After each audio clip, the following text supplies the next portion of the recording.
Hi everyone. Welcome you all to the our first lecture on what is programming.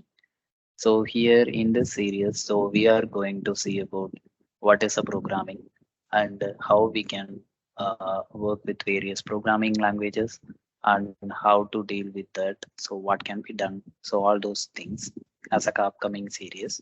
So with that, we quickly jump into what is a programming. Yes. So any real world problems can be solved by the computer system with the help of programming. So the basic step is we need to convert them as a simple procedures. So that is algorithm.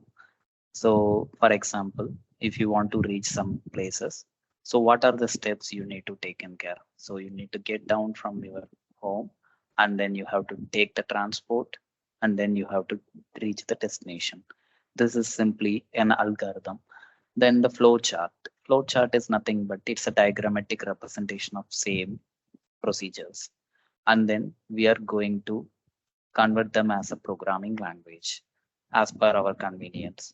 So either it could be C, C++, Java, or Python. So any programming language we can write it. Then that particular programming language is converted as a machine readable form with the help of either an interpreter or a compiler. Then that particular problem will be solved by the computer system. Then we will get the required output. So here we are going to see it as some example. So if you see that tortoise, so it is trying to cross the road. So we are breaking down that particular problem as a flowchart. So if there is a no cars, then that particular tortoise can cross the road. So that is a true condition.